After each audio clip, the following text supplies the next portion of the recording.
We are a country that is headed towards socialism, totalitarianism, beyond your wildest imagination. I have to tell you, I'm doing a story tonight that I wanted to debunk these FEMA camps. I'm tired of hearing. You know about them? Sure.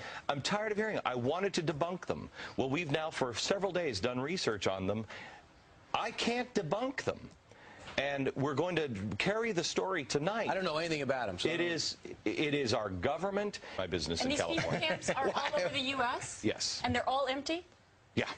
Yeah. And they're all, and look, here's the thing. So that's what you're talking about tonight. You'll see that tonight, and I tell you, it just something doesn't sit right with me. You know, we were talking off the air. We have a standing battalion in this country in Maryland. Embracing totalitarianism. Watch this.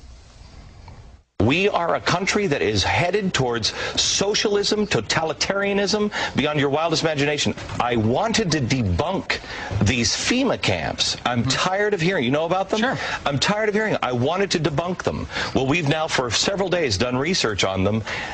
I can't debunk them. I mean, it's crazy, isn't it? It is. It's as crazy as Jon Stewart is crazy or Bill Maher is crazy on the left. No. These guys, you have a massive deception because you want to take people away from your horrid policy and start attacking Rush Limbaugh as a leader of our party. Jon Stewart is a comedian. And so is Rush Limbaugh. He's an entertainer. He's a comedian? No. He's an entertainer. No. Yes, he is. Rush Limbaugh got invited to CPAC to speak in front of conservatives and Republican leaders. You know, Mr. Beck is another voice in the Republican Party. What I don't understand Glenn Beck is not a member of the Republican Party, nor is Rush Limbaugh a member of the voice in the Republican Party. Why Republicans do not come out and condemn these individuals? Aside from you, right? No one else is willing to do it because they're all terrified they're going to be on the next morning's show. Why aren't you out there condemning Bill Maher when he condemned for being funny? Well. Yeah, he's not funny. He's not funny when he attacked President Bush personally. You guys didn't do that. When Jon Stewart goes on television every night and attacks President Bush, where were you guys? You've had Democrats come out and speak out against Move On and other groups when people have felt they've gone too far.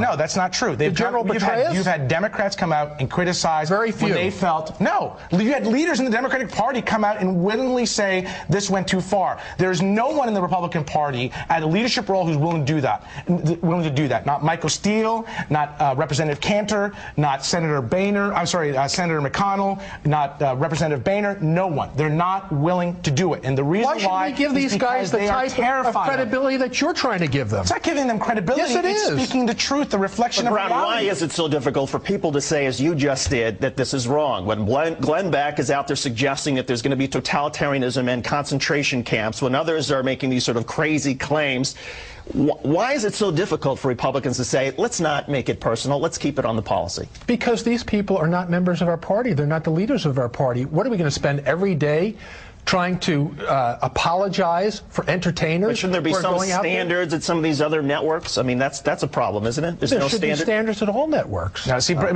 that's not for Mitch McConnell or Boehner to be out there policing everything that entertainers say. It's disputing. It's disagreeing.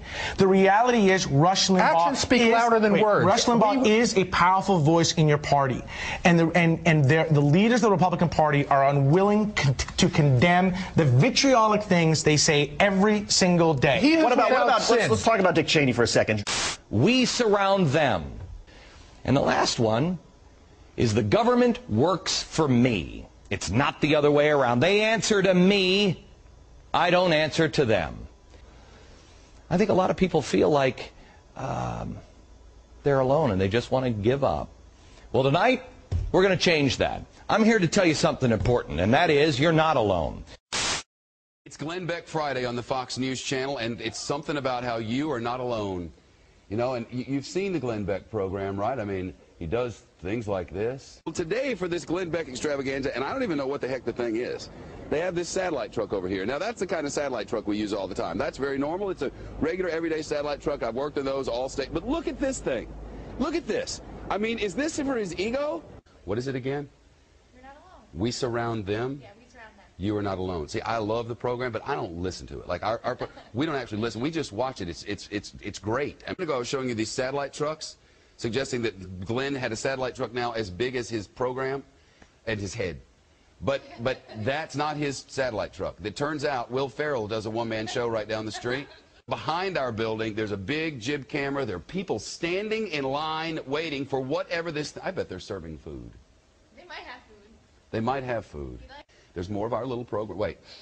There's more of our little program. Coming up first, though. It's coming up in a minute. Glenn Beck will be here in an hour and a half. Do you even understand this Glenn Beck Friday? Because I really don't.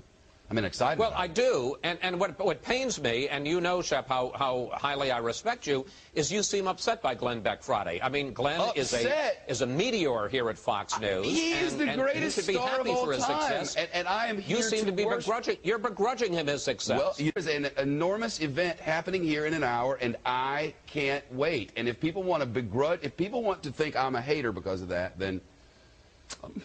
I, for one, am on the Glenn Beck bandwagon, and I advise you to join it as well. He will be joining us from his fear chamber directly. You see, that is begrudging. We are here to celebrate, worship, and adore. We have the 12 principles and the 9 things and the fear chamber and the whole darn thing. We're going to have him in here, and I'm so excited. It's my understanding that my good friend, Glenn Beck, is in his fear chamber now and joining us by phone. It's a doom room. It's a what? It's a doom room. It's not really. The fear chamber is something I put people in, but I'm in the doom room. You're in the doom room. Good. Yeah. Well, I don't know what you do because we watch it, and I watch the things that happen, and I see it, and I know that people are watching. A lot of people are watching because I read the ratings, and the ratings are just ginormous. But what is this program about? I got an email, I must tell you, from a guy named Lawrence Fininsky. Really? And he says Shepard needs to change his snotty attitude. Obviously, he is jealous of Glenn Beck. Everyone is. You don't watch that Glenn Beck program, you're like the only one not watching it. You need to watch the Glenn Beck program, today especially, because I don't know what it is. Something about not being alone. But it's the biggest thing ever to happen here. It's bigger than O'Reilly.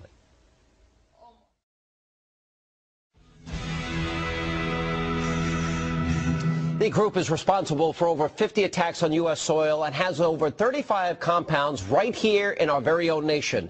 Now, a new investigation by the Christian Action Network has uncovered some disturbing information about the spread of homegrown terrorists and what they mean for America.